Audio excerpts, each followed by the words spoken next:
we got to figure out the little shadow. Yeah, I don't know, because it's not like that when I look at it normally on my computer. It's only like that on this TV. I don't know why. There we go. You can see it. You know who Childish Gambino is, right? Mm-hmm.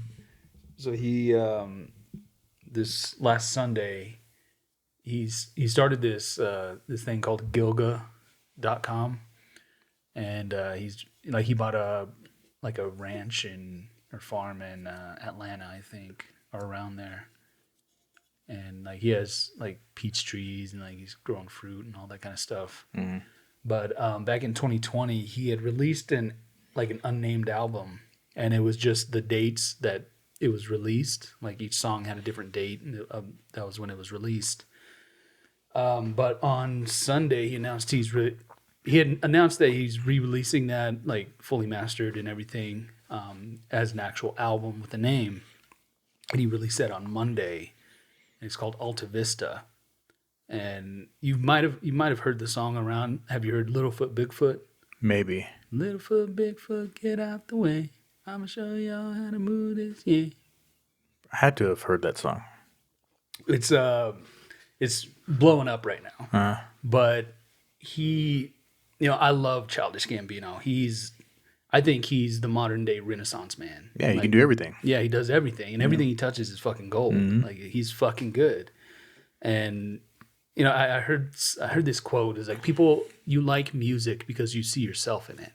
I was like, that really hit me. I was like, you know what? I do see myself like that. That's what I aspire to be. I want to be a Renaissance man. I want to have my hand in like everything creative, like video, singing, like all that kind of stuff. Danny DeVito, Renaissance man. But that song, he released a music video for it. And he works with this director, Hiro Murai, quite a bit. Hiro Murai is the one that shot This Is America, the video for that too. So he shot this video for Littlefoot Bigfoot, and it's such a fun like little bop. Like it's a good beat, it's something to dance to. But the way he does his music, it's like people are calling it the modern day Hey Ya by Outkast, because the subject matter is so dark. Like it's like this song Littlefoot Bigfoot, it's about this young kid who loses his dad. He grows up without a dad, and then he ends up having to sell weed, cocaine, killing people. But it's all done in this like, and he did that on purpose. He's kind of like juxtaposing, people don't care what it's about, they just want to dance. Oh yeah, okay. And it's like it's so fucking. I could see it winning, song of the year. He'll definitely win a Grammy for the album. The irony of people having a great time to a dark song. Yeah. Oh. And that's kind of like, that was almost exactly what Hey Ya was about. Yeah. It was a very dark subject matter, but it was like done in this like, oh yeah, this hey. That is crazy. Yeah. I need to listen to the lyrics. Yeah, it's really good. And the music video is amazing.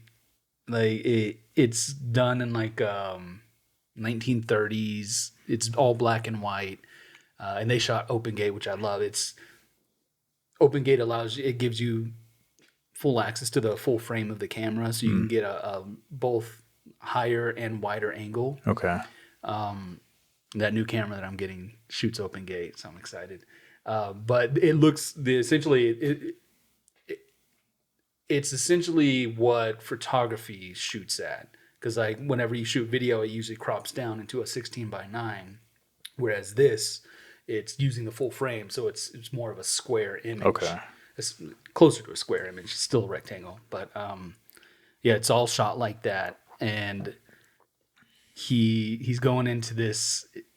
It looks like it's an all black bar, and they're all like country folk, and they're all black people. And he's like, he and two other guys are this singing group, and he's going in, and no one's responding to him singing at first. And it's not until like he's singing and dancing, like it's very choreographed and everything. And there's a part of the song where he's like dancing, and there's this guy. He had at one point in the song he goes over and takes a cigarette and smokes it, and then keeps dancing, and that pissed the guy off. So he got up and you see the camera, it follows him, and he pulls a gun out and he's about to shoot him. And as he's shooting him, he's turning around doing a dance move, and he throws his arms up and it hits the guy's hand. And he shoots himself. Oh shit! And it just, the music stops and there's silence, and then this guy just starts hysterically laughing, and then everybody starts getting into it at that point. So it's like they weren't interested in it until somebody got killed. Wow. So it goes with the lyrics of the song. Like, it's amazing. Huh. Really good. Yeah, I'm gonna have to look at that now. Mm-hmm. Did you ever catch up on X-Men? No. No? Nope. Still need to do that. Yeah, I gotta say, I give it a 10 out of 10. Like, they knocked the entire season out of the park. I don't know if these were just rumors or just what, like, ads for it, but they were saying something, or I saw something on it about some things for season 2. I guess like unfortunate things or something like that people were saying. Like, are there any, like, season 2 obviously is going to happen. Mm-hmm. I mean, nothing that you saw or you read or have heard, like anything bad for season 2, right? Bad? Yeah. No. Right. No. Yeah. Yeah. It was probably just to spark shit up, get people talking. Yeah, I mean, I don't want to spoil it, but No. Yeah. Yeah, there are things that they're not bad, but you know, it's part of the story. Yeah. Okay. Yeah, I thought it was phenomenal. I loved it. I've been telling everybody, is have y'all watched X-Men? Saturday morning, guys, come over. Yeah. I got the cereal. Let's go. All right, well, let's get this started. All right.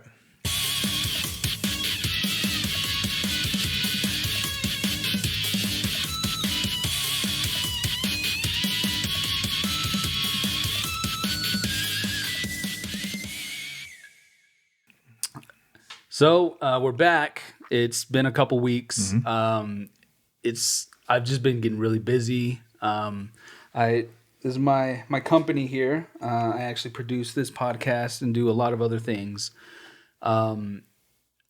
So yeah, I've been kind of consulting marketing wise with a bar here locally, MJ Saloon. So we kind of been ramping up over there, doing a lot of events, been hosting, trivia nights, helping them make flyers for events and everything. Definitely seen an uptick on the marketing and promoting. Mm-hmm. Huge uptick or huge surge. Yeah. It's getting around. Yeah, I'm excited. It's starting to pick up a little bit over there. So I'm excited to see what the summer brings. That said, this is going to be our season finale. Mm-hmm. So we're going to be taking an extended break after this one, even though we just took a small break. But just because I think things work-wise for me are going to pick up in the next few weeks, which I'm really excited about. Mm-hmm. That's kind of something I want to get into a little bit later. But this week, something we've talked about quite a bit. Yeah, it goes back to the very, very first episode. Mm-hmm. Yep.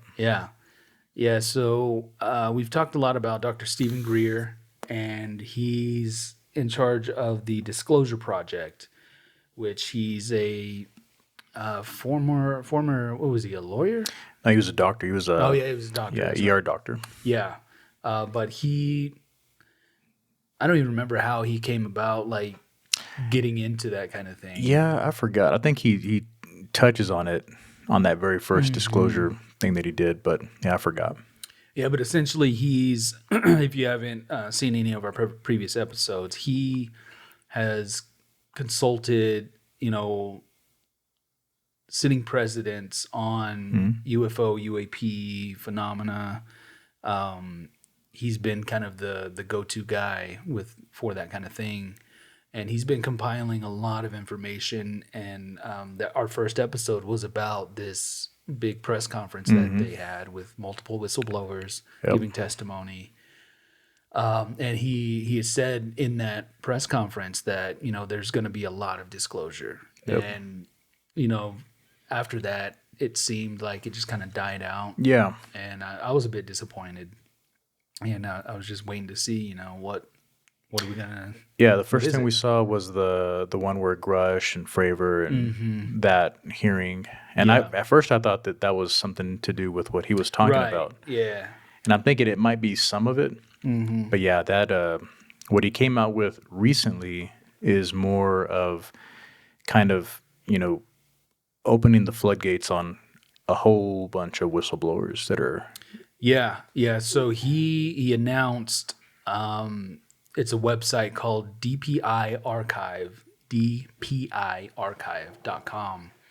And it's essentially everything that he's compiled over the past like 30 to 40 years. All this information, and there he called it catastrophic disclosure. yeah. And so he had said the way things were going with the government wasn't really what he wanted. Yeah. So, but he wanted to get this information out to the people. So he created this website, and I will say I went on there and I tried to sign up, and I couldn't sign up for like a couple days. I finally was able to sign up, and I've started looking at some of the stuff, but there's just so much stuff in there. Yeah. It's crazy how much stuff is in there. Yeah, and it's totally safe to sign up. Yeah. There's nothing that you're going to get or anything like that. It's just a ton of, I mean, it looks like a catalog of just things that you can read, open up. Is there some video on there? Yeah. Yeah, there is some video. Yeah, and they even have it like it on there. It says that we're still working on it, still working on categorizing things, but they have gone through and categorized like some things as like top. This is the most important stuff. Yeah. So you click on a link and it'll have all these files and video files and everything based on those categories that they've set. I've probably maybe looked at 1% of what's in there. There's just so much. Yeah. So I'm excited. Joe and I were talking about this week. They do have a copyright on there, and when you go into the FAQs, it says none of this is for download. So we didn't really want to go into details on anything that we've seen. That's why we're just kind of giving a kind of general, it's out there. Otherwise, this could be the final show. Yeah. But I got an email today, and from whenever you sign up, you can sign up for their newsletter, which I did, but it was regarding the registration process because, like I was saying, it wasn't allowing me to register. I would put in my information, and the register button just wasn't clickable. Okay. Excuse me. And I got an email today saying, "Hey, we know about this, and we're actually being attacked by bots. Okay. And they're overloading the system. And by the time we can clear it up, a new surge of bots comes in. So that's why the registration process wasn't working." Gotcha. I figured he mentioned something like that too would happen. Yeah. Yeah. So if you do have issues, just keep trying. Because there's a lot of information to be seen there. Yeah, good reads. It can be overwhelming, but it's he said that a lot of the stuff's going to be available. Now it is. So people don't have an excuse. Like, well, where can we read about this? Well, it's all, a lot of the stuff is there. Yeah. It's up to you to decide whether or not you want to believe it. But the information, it's not him telling these stories. It's these are documented things that happened, and a lot of it's redacted. People to protect people's, because I want to say a lot of these people are still in the service, or still in that community, so they can't. You can't release their name. You can't release, what their rank is or anything like that. Yeah. It's a lot of military personnel that these documents are about. So, yeah. Along those lines, did you hear about the Vatican yesterday? What happened? So they held a press conference on UFOs, UAPs, and supernatural. Oh snap! I did not see this. No. Yeah, and they admitted. Well, someone there admitted that they they did retrieve a partial ship, a UAP ship, in like right kind of when World War II was happening, and they had it, and they didn't disclose it until like after the war was over. Because So the Vatican, this is the Vatican saying that. yeah, they're essentially setting new rules of what they're going to, I guess help with. Like if it's alien or UAP, they're not going to have anything to do with it. They won't be doing any exorcisms or anything like that. Yeah, I didn't see it. I want to see if I can find it. Yeah, we're gonna have to find it. Yeah, but I thought that was super interesting. Like they're actually like the Pope came out and was talking about it, and it's like holy shit. Damn, that is crazy. So I mean, the wheels on the disclosure thing they are turning. Yeah, Slowly but surely. yeah, which is a good thing. I mean, any baby step forward is good. I mean, it may not be available to where it's considered mainstream. Maybe for another 5, 10, 25 years, who knows? But yeah, it's gonna get there. It's gonna get there. Yeah, so it's super interesting. If anything, over this time that we're taking a break does happen, we'll jump on. Yeah, an 10-minute news break. Yeah. This just in.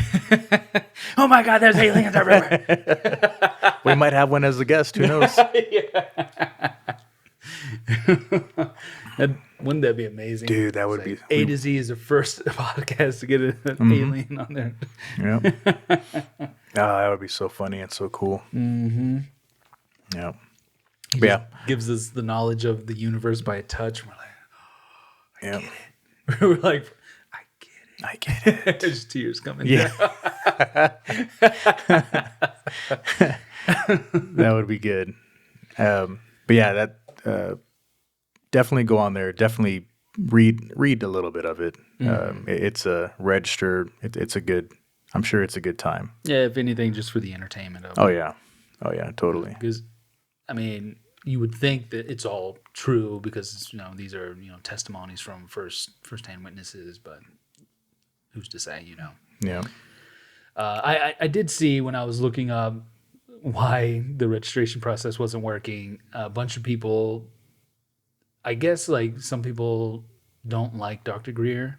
And they're like, this is just a money grab because the site, it does say on there they work off donations, and they do ask you to donate. But it's not a requirement. No, not at all. So like some people were saying is, oh no, they're just putting it behind a paywall and they just want our money. And I'm just like, I mean, when it comes to work, like. This is kind of the perfect segue of what I wanted to talk about. When it comes to work, no one is going to value what you do more than you do. And that's what Dr. Greer's doing. Like he's valuing his work. Like this is 40 years of his work. Yeah. And I think for a huge chunk in the beginning, I mean, I don't know how much is left. I doubt any is left, but I mean, he was using the money that he was getting, his literal day-to-day paycheck to pay for a lot of the research and trips and, going to places, investigating, all that stuff. It was coming out of his own pocket. So, yeah, I mean, if you're doing something like this where there is not you can't go and apply, for like, hey, can I do this? I want, this is my passion. I want to do this. I don't think there's a government, well, maybe there is, but it's not something where you can say whatever you want. I mean, you're going to be, you can only say what they tell you can say. Right. So if he's wanting to disclose a lot of stuff, there's no way that you're going to be paid for that. Yeah. Unless you get donations or, you get investors possibly. I don't know. I don't know who's investing in what he's doing aside from himself. Yeah. Yeah, which I'm sure is difficult to, you think of, oh, maybe I can get a sponsorship or something from a company. It's like, well, maybe some of these companies would be affected by something that, that 0 point technology that he talks Exactly. about all the time. Yep. So I can see how it's difficult, but And not only that, but I'm sure, and I'm not sure, but I would bet that he's probably been approached by companies or corporations saying, "Hey, we want to invest." But I mean, if it makes us look bad, you can't say stuff like right. this. Yeah, he doesn't want to be, What's the word? Censored in a way. yeah, censored. Yeah. Yeah. And you don't want to be. I mean, you want to be careful, but you don't want to be careful about what you're saying if it's just to protect a corporation's name or reputation. If it's the truth or if it's something you want to say. So I get that. Yeah. I would bet that he's probably been approached by companies like that. Oh, yeah, I'm sure. Yeah. Yeah, I'm sure they were like, oh, yeah, we'll give you $1 billion, but you can't do this. Yeah. You can't say that. Yep. But yeah, so what I wanted to talk about was, purpose. I feel like some people might know their purpose. A lot of people don't. Both purpose and self-worth. I've worked a lot of different jobs. Especially in LA, I worked so many different jobs, a lot in the food industry service. And I always struggled with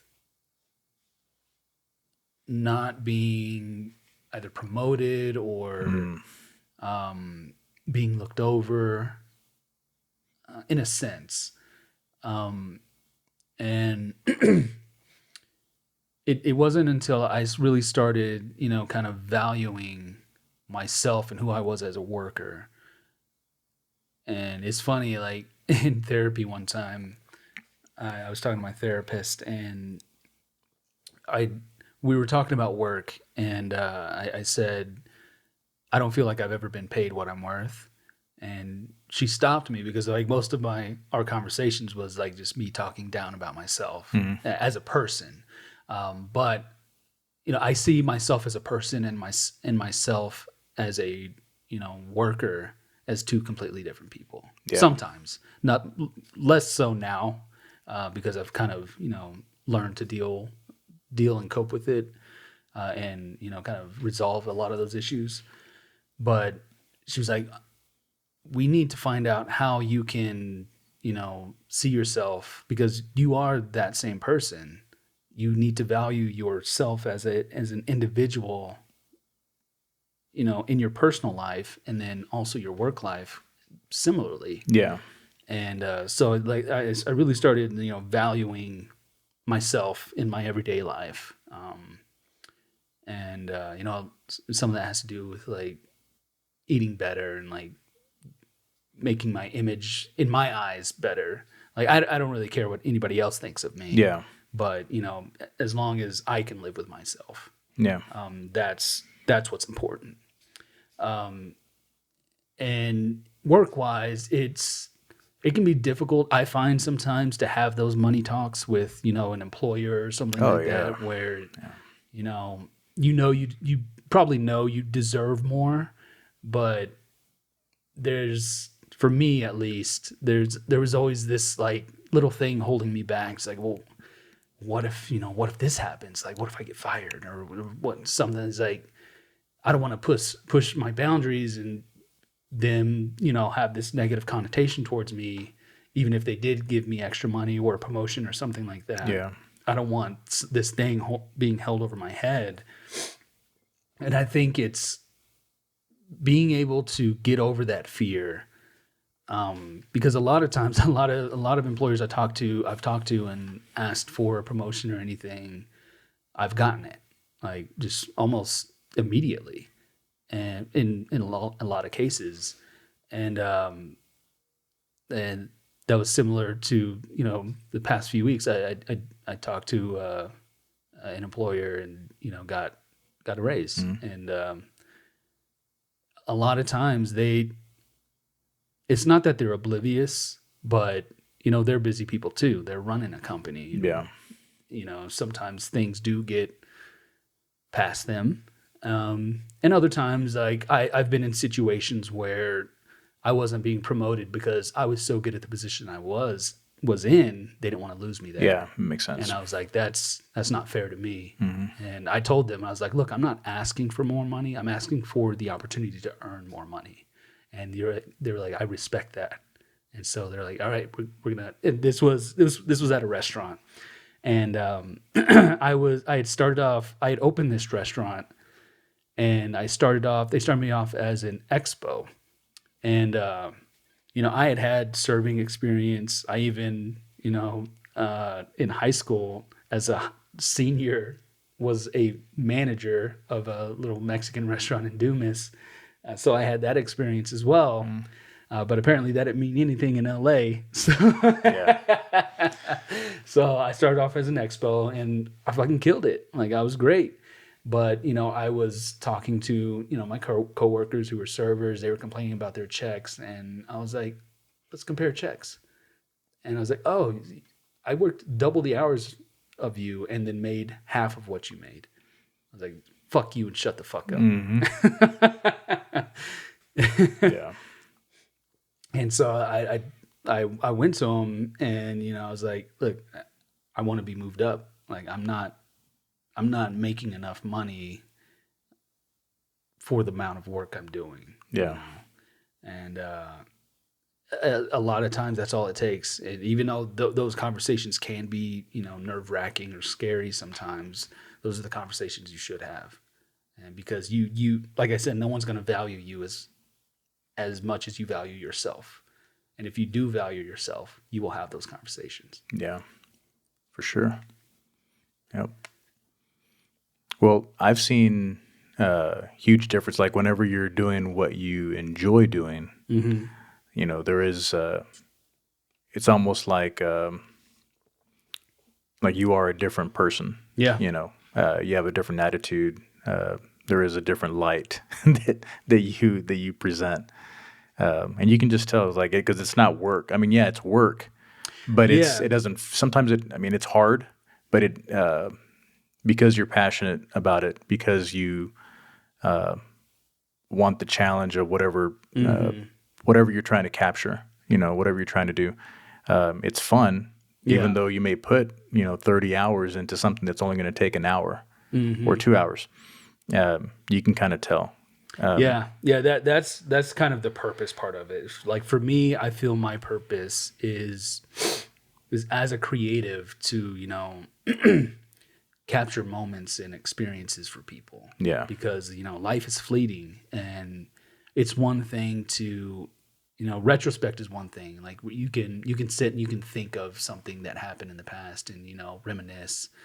But to have something tangible, like a video to watch, you hear the sound, you see the moving picture, you see your loved one on screen. Yeah. That's something that I'm starting to get emotional about it because that's how passionate I am about it. Yeah. Well, I mean, not only that, but I mean, and people always say, "Oh, damn it! Like, I wish we would have had somebody to get this on."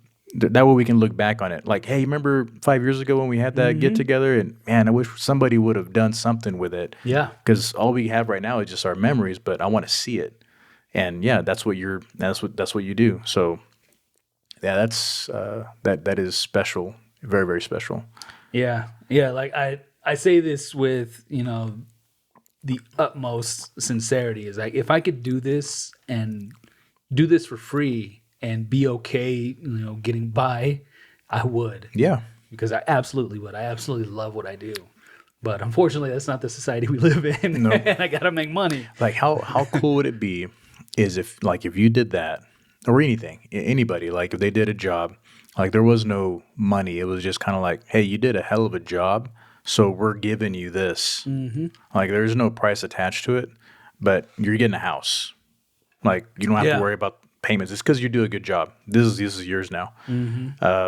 You need a car. Obviously, you do a good job. So here's the vehicle that we're going to give you. Yeah. You need a break every now and again. So this is where you're going to go, or where you can go if you want to go there. But there is no price attached to it. And if you do a shitty job, then you get a shitty house, or it would be. I mean, people would be. I mean, working it You know what I Oh mean? yeah. People would do a hell of a job. I mean, and it wouldn't matter like if you're fucking, because it's doing what you love. Like if you fucking love serving people burgers, and Yeah. you have a little restaurant and it's a good burger, and like, dude, I fucking wake up and I cannot wait to get to work because I love putting smiles on people's faces when they eat. And you're like, yeah, and that's my mansion, back there. And you work here, you're like, yeah, but I do a hell of a job, so this is what they give me. Dude, Yeah. how cool would that be? Yeah, and the people that are shitty at their jobs just got shitty stuff, and it'd give them something to change for. I wish it was like that. Yeah. Yeah. Unfortunately, we live in a capitalistic society, and Yep. It can be good, it can be bad. yeah, true. I mean, it gives you incentive to work hard, but at the same time, there's the people that are just given stuff to, the hand-me-down stuff. Yeah. Yeah. Well, I mean, that's kind of all I had. Did you have anything else? No, I mean, same thing with purpose though. Like, and it goes even like every time your sister talks about y'all's grandfather, your papa, like was like yeah, he had purpose. Yeah. And I mean, that dude was working, but he wasn't working because, oh shit, I have to. I think it was, yeah, I have to, but it's also because I enjoy it. I Yeah. like it. You Yeah, do shit like that. And dude, I mean, he was walking normal, not hunched over, still standing up tall. Yeah. He never used a cane. No, walking, Up until the end. mowing his grass in his 90s. I'm like, that's fucking, We would have to stop him from Yeah. doing like extraneous work. and I'm like, if you find that purpose, dude, I mean, your life, once someone stops caring for what to wake up for, Yep. that's whenever, like, I think there is, I guess it's your soul. Your soul is like needs purpose. And if you don't feed it that, or you don't give it that, you just stop, you're on cruise control until Yeah. your heart just gives out. Yep. I think that's kind of what happened with me, back during the pandemic, everything had been taken away. And I wasn't able to go out and do, a lot of creative things. And Especially there too. I mean, they snatched everything yeah, up. they shut everything down. Like, Yep. and like I said before, like it was one of the first times in my life I had been left alone to my own thoughts, and I was completely by myself, except for River, which she was my saving grace. She Yeah. literally saved my life. But then after having come through that, and finding ways, you can still find ways to be creative in kind of enclosed place. Which, as you can see, my creativity kind of manifests itself in like redoing my sound design in rooms, and like putting together like different projects. But yeah, I think find something that you're passionate about, and even if you can't make money at it right now, like maybe you eventually can, and even if you don't, if you still love it, just fucking do it. Even if it's not, I mean, like your passion, definitely, it's something that people make a ton of money in, but even if it's as mundane as just, you know what, I love to cook dinner, Yeah. and if you enjoy that, and there's people out there that do, and like you said, that do it for free, but they just enjoy it. It gives their soul, they're feeding their soul, something.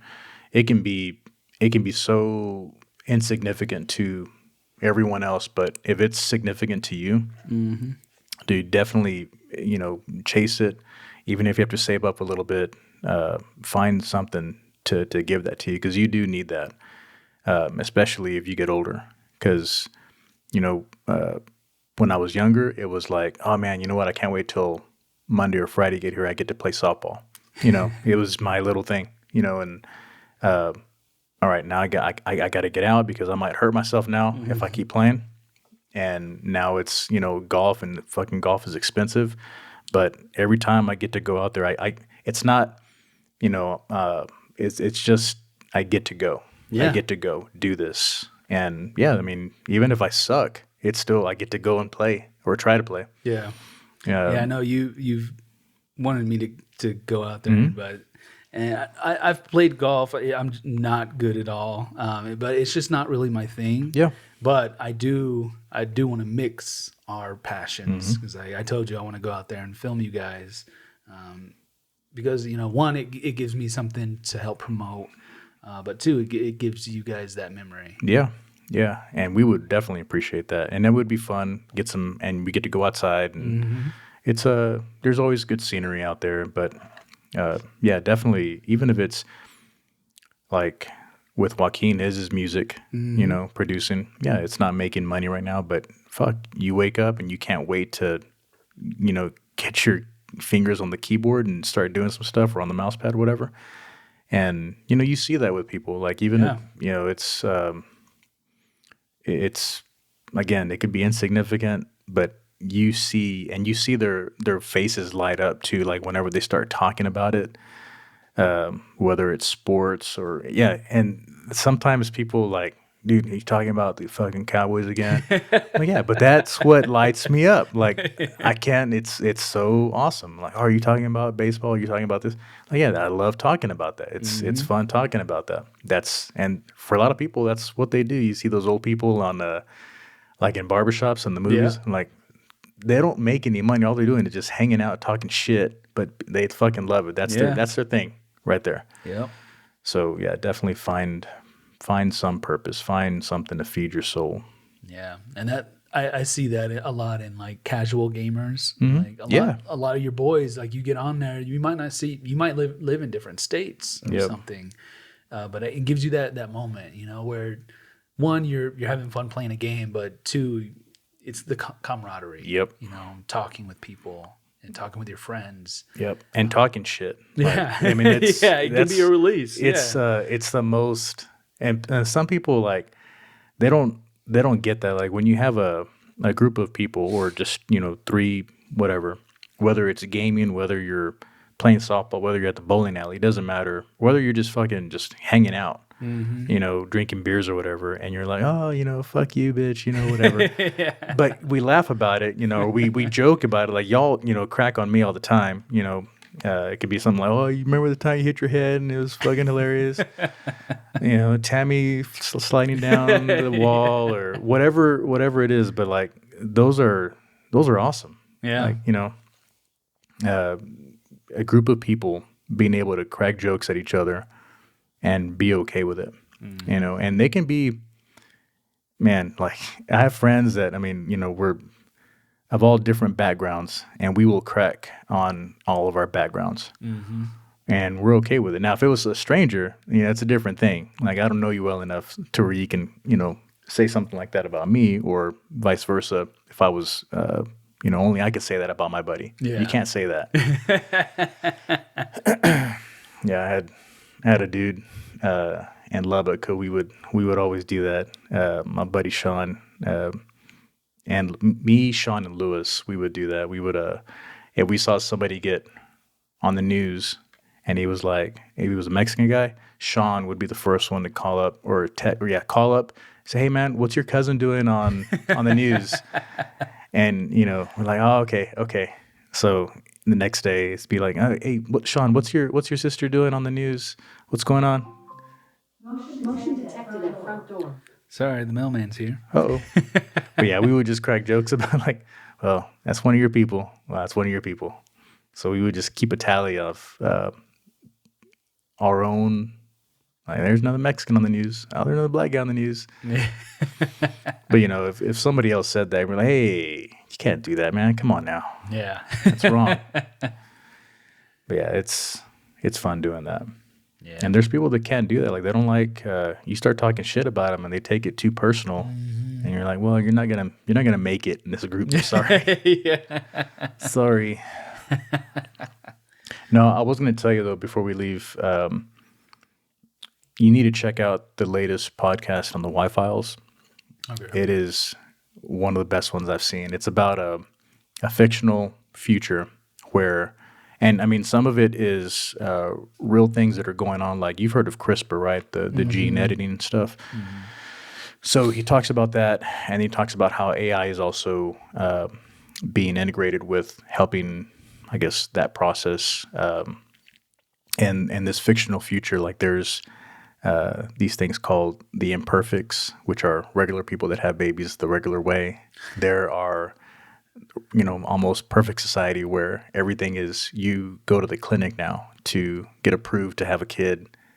During that process, it's almost like you're picking out a car. Like you're, okay, so, we're going to make sure they're never going to have HIV or sickle cell or, all these different things. Now, while we're talking about this, do you want to add on blue eyes or what do you want them to be a little stronger, right? Sports, mental health issues, you don't have to worry about that. We're going to wipe that out.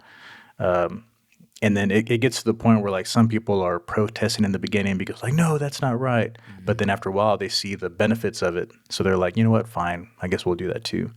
But then having kids, it's going to be regulated because people fear overpopulation, because people are living longer, people are healthy, no one's getting sick.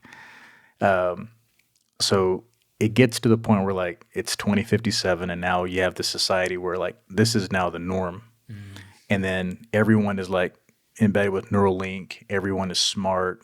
And then you still have these basically like a rebellion where they're still kind of living in the shadows. Right.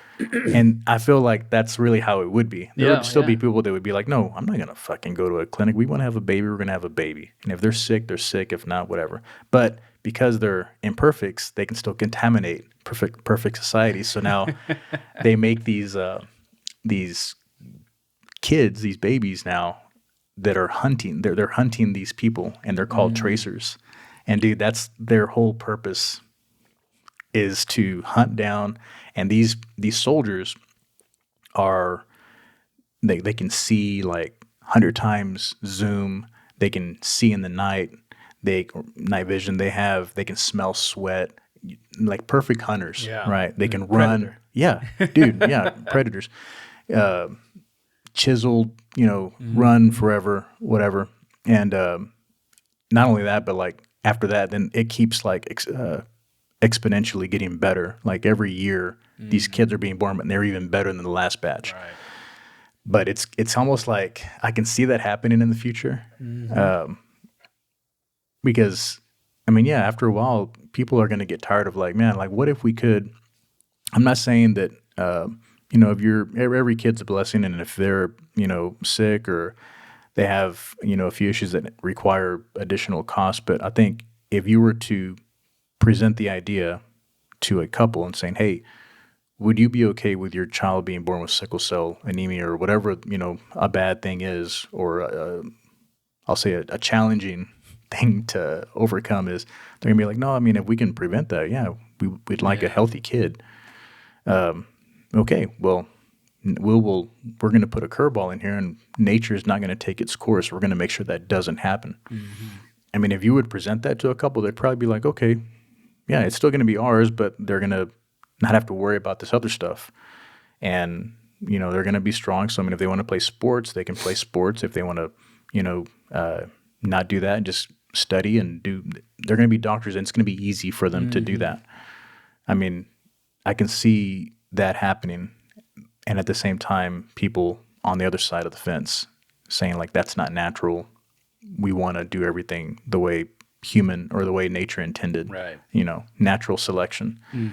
So yeah, you need to see that, dude. I don't want to spoil it too much. It's a good one. It's a real good one. And they even depicted, I'm guessing using AI to see how it would look like. And it's a good one, man. Speaking of AI, one other thing, OpenAI, the people that run ChatGPT, they released a new version of it. Oh, hell. It's ChatGPT 4.0. And some of the stuff it can do is crazy. Like there are videos out there of them demoing it. And it's like a live assistant, and it sounds like an actual person.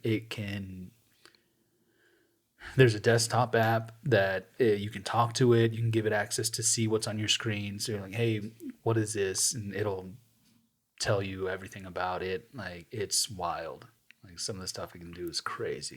I think that I saw one video. It was this guy doing a press conference, and he was like, hey ChatGPT, so I'm in Mexico. I don't speak Spanish, but I want everyone to know what I'm saying. can you start translating this from the beginning of our conversation? And see, it perfectly translates Wow. everything. Yeah, I can see that going to a very awesome and at the same time scary place. And I think the reason why it can get scary is because of how much access we're given it. Yeah. Because I think after a while, and we are, I mean, to be efficient, you do. They always, I think there's a saying or a practice like, hey, if you have a lazy person, notice and pay attention to how they do things because they're going to find an easier way to do it and a faster way to do it than the person that's being like, no, this is the way we do it. We got to lift it up. We got to do this. They're going to be like, no, you don't have to do that. I'm using this other thing and I can do double the work Yeah. in the time that you do what you're doing. Yeah, Because they're more smarter, not yeah, harder. exactly. And lazy people, unfortunately, or maybe fortunately, find better ways sometimes to do things. Now, will they be consistently doing that? Maybe not, but they thought of a better way to do it. And I think someone's going to be like, you know what? I know I'm supposed to program everything in this here, but maybe I can just ask it to do it on its own. And I think once somebody like that does that, there's no way. I mean, there's so many holes, so many breaches of security. I mean, there's no way that someone's going to drop the ball somewhere or just be. Yeah, I feel like the best use case of AI is the automating of processes. It's those mundane things of like step 1, step 2, step 3, step 4. Yep. AI can do that in seconds. Yep. Where I see the biggest issue is with copyright infringement. I did this interview for work with this guy that he writes about visual effects, special effects, CGI, and he was talking about we got into the AI topic, and he had said something along the lines of like, yeah, the automating of processes, that's really what it was probably intended for. Where it starts to get into those copyright infringements. Like you have this artist that, famous artists that are no longer with us that spent their entire lives dedicating their life to their art. And AI is now can give you a picture of yourself in their style. And it's like, that's fucked up. Yeah. That's where I see the biggest issue. But I can see, as long as they start to put regulations, just like they did with like, you upload a video to YouTube, there's copyright checks. Like Right. when you do all that kind of stuff. And they're starting to do that. Like they give you the option to, disclose this has AI generated content. But not everybody's going to say that it is. So if there's a way that they can find to regulate that, I think we'll meet this happy medium, but there's always going to be that and military applications too. Oh yeah. Yeah, which I mean, they're already using them, and I'm going to say, just remember Captain America. When you watch that, I mean, he mentions something like that because some of this is actually happening now with different countries where they are trying to apply it to the battleground and introducing these CRISPR inspired things into soldiers. So it's pretty far out. It's crazy. Yeah, I mean, we live in the future, but the future is still far ahead of us. Oh yeah, yep. It'd be interesting to see where things go. And we'll see where they go. Yeah, we'll see. But I think that's a good note to. Yeah. Well, one last thing. Okay. What I've been sipping on. Oh yeah, that is tasty. Great summer drink. It's a Corona Colada. There are two different ways. I've had two different versions of it. So there's one way you take a Corona, you drink it about halfway down, you put 1.5 to 2 ounces of rum, white rum, an ounce of cream of coconut, and then fill the rest up with pineapple juice and just kind of twist the bottle around, mix it up. It was amazing. I ran out of white rum. I had coconut rum. So I did the Corona, and I did it in a cup so I could use the full Corona. Did a full Corona. I did 1.5 ounces of coconut rum, Malibu, and then pineapple juice. So this is the B night edition. And it's still just as good. Yep. It's amazing. Very summer drink. Very refreshing. Scary because it's tasty. It can. These things can get to you because you have the beer and the shot of rum. Yeah. So be careful, but very tasty on a warm summer day, which we're just getting into. Yeah, it's fucking hot right now. But on that note, everyone find your purpose, follow your passion, and cheers. Yeah, feed your soul. Cheers. Cheers. All Till right. the next one.